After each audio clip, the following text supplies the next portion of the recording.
ngayon, konnichiwa, this is Nino. The Nature Alcohol Gun, an airsoft enthusiast, direct distributor of Lifestyle PH. So, ngayon, nasa undisclosed location tayo. Di ko sasabihin kung saan lugar tayo, pero sakop tayo ng, ewan ko, Kamarin, Caloocan. Ngayon, bago natin simulan ng unang part ng expansion na to, ilang shoutouts na naman ang ilalatanan natin sa screen. So, sit back, relax, and enjoy the show. Ano mo na yun? God bless.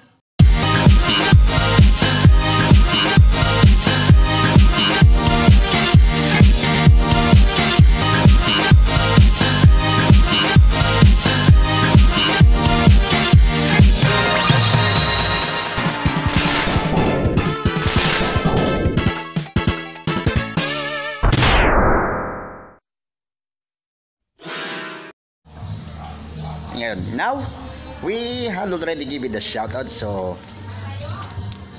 ano pang hinihintay nyo? Christmas? Di simulan na natin ang unang part ng episode ng Revenge Expansion na to. O sige, ito. So, on the part 1 of Revenge Expansion 2.0, so alam mo ang title niyan? Ayan, no? Dealing with Bit. Oy.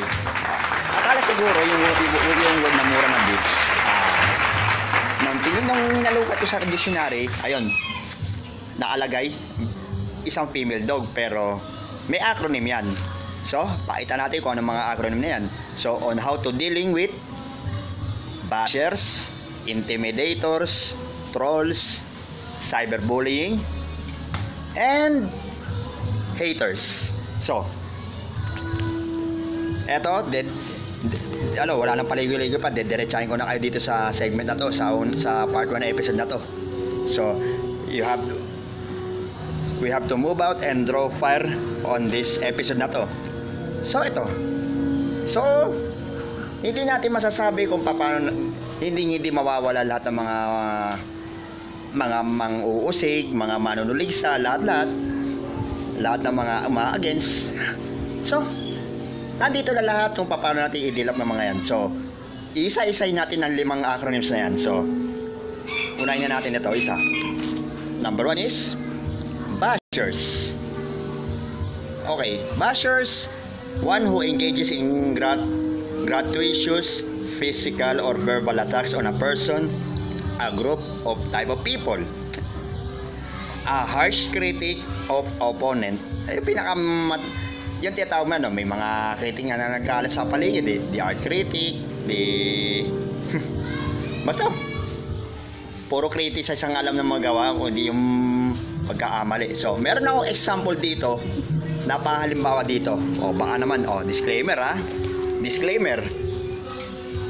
disclaimer baka sabihin na lang natin yung mga nanonood, yung mga palim na nanonood sa akin sa remake o sa expansion, may nagagalit, relax muna kayo dyan. So, sasabihin ko na naman talaga sa inyo kung anong O eto, may example dito Ewan ko kung ang mensahe ko na ito sa expansion na to o may halaga pa rin sa inyo. O eto, pakinggan nyo to. Kaya pala kahit anong liwanag noong katwiran na sinasabi ko sa segment na to, sa expansion o sa remake, hindi maintindihan kasi hindi nila makita at nagbibigay ngayon ng tutol. Anong tawag ng tutol na yun? Ika nga, alam mo na yun, tutol ng gago. Just like you, demon. Alam mo ito, lahat ng mga, alam ko tutusin kasi ang katwiran ko lang naman sa posting sa Facebook. Kung tutusin, wala naman kayo talagang paelap sa mga binabasa ko sa mga post ang tanong, bakit affected ka sa mga sinasabi ko? So, ibig sabihin nun, meron kang tinatawag kasi na guilty conscience which is, yan ang isusunod ko sa remake o it's either sa remake o gagawin ko special episodes yan. So, ito. So, ano ang tinututulan mo ngayon? bakit nyo tinututulan lahat ng mga plano kong pag-angat sa buhay at ang mga pangarap ko? Kung hindi ka ba naman si Raulong gago ano tinututulan mo nga sa akin? Ba't ika kayo sa amin nagagalit dahil wala naman ako binabangkit na kahit anong pangalan doon sa puro mga sitas ng Biblia ang inaano ko, pati yung mga sinesearch ko galing kay GMD Peng Mendoza at sa lahat ng mga life lessons at sa landas ng buhay na inilalatala sa programa ng galing sa INC TV, INC News, lahat. Ba't nga ay sarang nagagalit? Ang nakalagay lang naman dito turo ng Biblia. Di ogag ka nga talaga. Ulaga ka pala ba't ganyan yung klaseng attitude, yung klaseng mindset na pinakikita mo sa akin? So ito, anong tinututulan mo?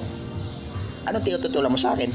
Sa lahat ng mga plano kong bago ng buhay ko, lahat ng mga pangarap ko, di ulaga nga, di ba? Totally ulaga.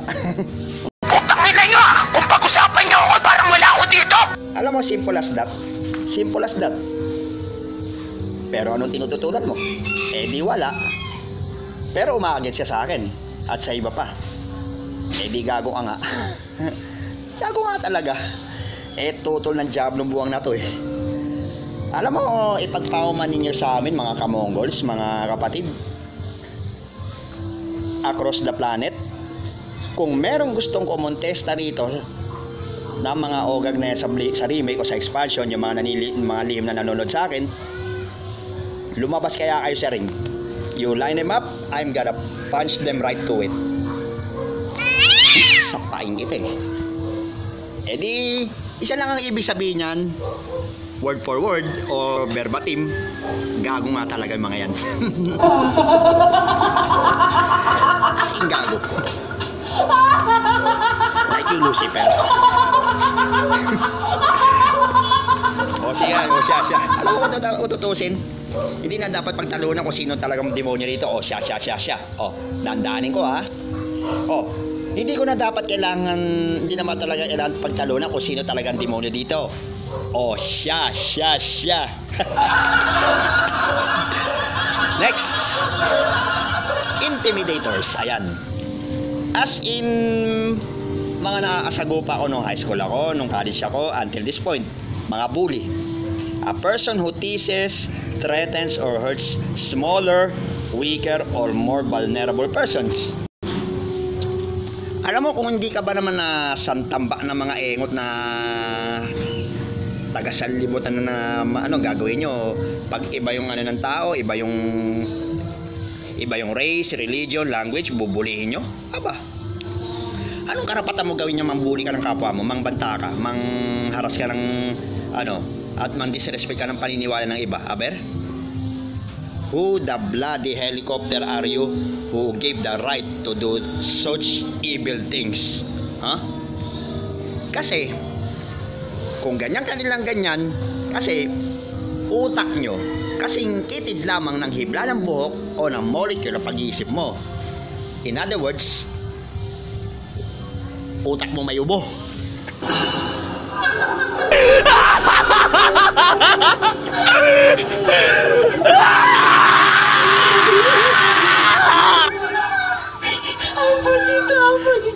Yan. Tatawa ko sa inyo mga chablido buwang kayo, mga intimidators kasi.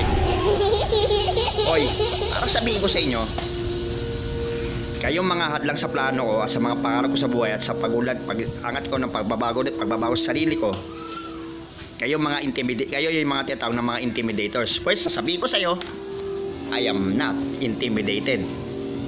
God damn it. Eto ka. Tapos, next is, ayan mga trolls. Yan. Hindi nawawala sa social media yung mga ganyan na yung kumukuha ng mga tinatawag na upahang saksi, mga scoundrel, mga troll, o gagawa ng fake account, mga dummy account sa anumang klaseng social media platforms na madalas natin na-encounter. So ito, mga trolls, Someone who leaves an intentionally annoying or offensive message on the internet in order to upset someone or to get a lot of attention or cause trouble. A message that someone leaves on the internet that is intended to annoy people. A well-constructed troll will provoke irate or confused responses from flamers and newbies. Ayan, kagaya nyo. Kagaya nyo na mahilig kayo manira ng kapwa. Alam mo sabihin ko sa inyo totoo?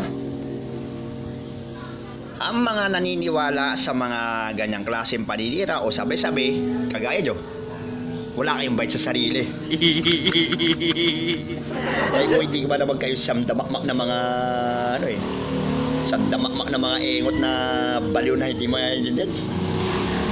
Para sabihin ko sa inyo, kahit ilang pa mga tros si Satanas sa iharap mo sa akin, gago, sabihin ko sa iyo, kung yung ama niyong si Satanas mismo ay pinakyo-pakyo ko, ayan, nasa picture, ayan, yang amo mo na yan, pinutang ina ko yan sa impyerno, minura-mura ko yan, harap-harapan, mukhaan, kayo paya ng mga kampol lang. Alam mo sa pagiging troll nyo sa apa, maraming inosente masasaktan dyan dahil sa kasama nyo na yan. Kaya if I were you, anong pinaka-remedy dyan? Kaya pala lahat ng mga listahan ko sa ng Facebook, puro mga siguro napakahaba na yata mga record ng mga pangalan na blinak ko sa Facebook. Kanyang gagawin ko sa inyo, kahit anong gawa nyo ng dami account, lahat automatic block pag hindi ko kilala. Na kagaya nyo, nakikita ko na yung mukha mo, yung katulad ng pagmumukha mo na malakranchi na face, nonsense na mukha, pangit na attitude, masamang ugali, aba puta teno. Ay nako, saan nakatarungan nyo sa mga pinagkagawa nyo, mga pesting daga kayo? Nasaan?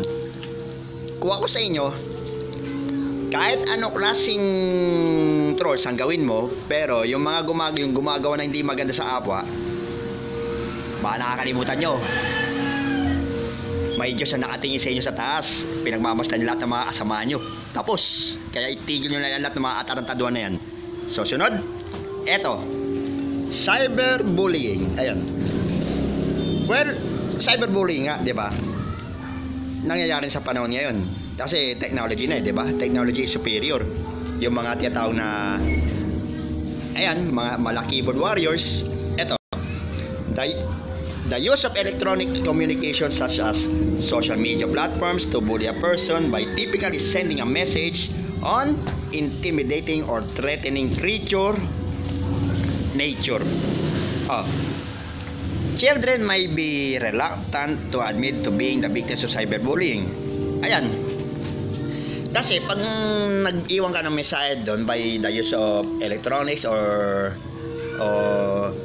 yung access ng data, lahat ng mga about sa social media platforms, na mag-iwan ka ng lahat ng mga mensahe na hindi maganda at nakakabasa nun, hindi mo masasaktan ng kalooban nila dahil sa mga pinagsasabi mo. Kaya tinatawag na yung cyber libel, meron yan, na isa batas na yan, unang-una. Pangalawa, yung tinatawag natin na RA 10175 o sinasabi natin an act defining the Cybercrime Prevention Act. Ayan. Kailan nila tala yung batas na yan? September 12, 2012. So ibig sabihin, magte-13 years na pala yan na isinabatas pala yung Cybercrime Prevention Act na yan. O ito, may isa pa. Also includes sending, posting, or sharing negative, harmful, false, or heavy content about someone else.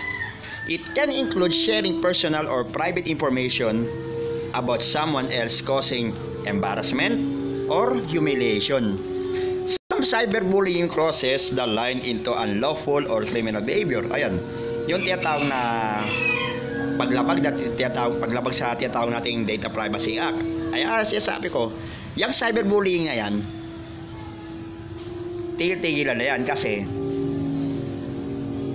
may mga nakaantabay na PNP Anti-Cybercrime Unit, tapos cybercrime law, lahat. And PNP tsaka NBI meron na yan. Kaya lahat ng mga pinagsasabi mo sa social media na hindi maganda by the use of electronic or videos, tigil-tigilan na yan. Tapos, so last but not least, kagaya nyo, haters. Ayan, haters, hindi nawawala yan na ba't may mga nagagalit sa... En ese momento, Cell sintió el verdadero terror. Tanga na, mukha kang tibig, hayop ka. Oh my God! May mga nagagalit kasi unang-una sa dumi ng pag-iisip na kasing dumi ng ebak na pwede kong iampas ko yung mukha mo sa tae ng kalabaw na gagawin mong madpack. At may mga nagagalit din kasi unang-una, syempre tinatama sa sinasabi, lahat-lahat. O ito, paliliwanag ko sa inyo ito. Baka saan pa mapunta usapan na to eh. O ito, haters. A person who says or writes unpleasant things about someone, criticizes their achievements, especially on the internet. O yan, a person who has an intense dislike for another person or thing. A person who thrives of showing hate toward belittling other people, kagaya ng yung mga tampulan ng pendeho na kasi ewan ko, mga kalahi ni Judas, Barabas, Hestas, Satanas. Ulitin natin. A person who thrives of showing hate toward belittling other people or things, usually unfairly. Ayan, kagaya nyo, galit na galit pag may mga nagagalit sa akin minsan, pati sa iba, dahil siya sa amin nagbago na raw, tapos nagpalit ng religion o ano pa mang paniniwala. At pag may pagdating sa seryosong bagay na about sa pagbabago sa buhay ko, ang dami nagagalit kasi may iba nga dyan eto. Some people will never support you because they were afraid of what you have become. Oh, 'di ba? Anong klaseng mindset ang pinagsasabi mga ganyan na puta na nagagalit ka sa akin na walang dahilan, nagagalit ka sa ibang tao na walang dahilan. Sa kung tutuusin, lahat ng mga yung lahat ng mga binababasa nyo sa mga posting ko sa Facebook, wala na kung tutusin, wala naman kayong dapat na wala naman kayong dapat na ikagalit doon. Bakit? Ayan, basahin mo yan. Bawat posting ko sa Facebook may batas kung nandyan ang pangalan mo. At kapag ikay na-comply at ikay siya sabi mong tinatamaan ka dyan, di sayo na.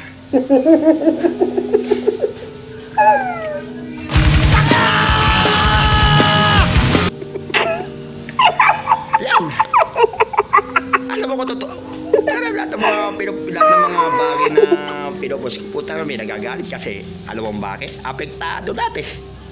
Na-apekto ka sa mga sinasabi ko. Disclaimer ulit baka nakakalimutan mo magaling. Kung sa tingin mo ako na-observan mo ako ng mga gumagawa para mag-aantay kayo, maghanap kayo ng pag-aamali sa akin. Kung ginagawa niyo sa akin yan, kayo naman hindi nyo namamalayan, matagal ko na pala kayo kinakaliskisan. By the terms of debunking everything that you wicked people who always do the wicked things. So yun, para everybody happy, tigil-tigilan nyo ng paggawa ng masama sa kapwa mo. So, hindi lang, tanda mo, sa segment na to, wala akong nini-name drop ng mga pangalan na, o mga personahe dito, at kahit anumang bagay na Kung nagagalit kayo sa akin, dahil guilty kayo, hindi ko na kasalanan yun. Wala sa akin ang problema. Nasa iyo ang problema niyan. So, tanda mo, part 1 pa lang, may tatlo pang part, may tatlo pang part episodes ng expansion. At etong unang tinalakay ko ngayon, medyo talaga nagbabaga-baga. Nagbabagang-baga. O yun talaga, nag-iinit na ewan ko. Basta, hindi, yantayin mo na lang lahat ng mga bagay na dapat mong gawin. Umawa kayo sa upuan, mainig na mabuti, o baka huwag kayo magagalit. Kasi, bato-bato sa langit, ang tamaan ay huwag magagalit at ang pikon na agayan nyo na mukhang musang na salmon ay palaging talo. Tapos, so, this has been the part 1 of the Revenge Expansion that I've been tackled in this segment. So, we had to end this vlog for now. This is Nino, a denatured alcohol gun and airsoft enthusiast, a direct distributor of lifestyle speech. Tapos na tayo sa part 1. Antayin natin ang mga tatlo pang parts na darating dito. O, like, share, and subscribe sa mga sa mga videos na pinaplansya ko pa lang na susunod na mga videos na ilalatala ko sa expansion na to. Kasi 4 part. Tapos na tayo sa part 1, may tatlo pang parts na ilalatala ko rito. At hindi natin masasabi kapag may special episode sa expansion. Baka may sama natin yan. So, sit back, relax, and enjoy the show. Sunod na vlog. God bless. Hindi ko rin napansin eh. Dapat hindi ako naging manhid sa damdamin nyo. Hindi, okay lang sa amin. Wag mo na lang kaming intindihin. Kaya naman, baka gusto nyo nang gumanti sa akin ngayon. Yeah! Eto, libre-libre. Nakabaladra na mukha ko. Sige na, para naman matupad ang pangarap nyo. Promise, hindi ako gaganti.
Thank you.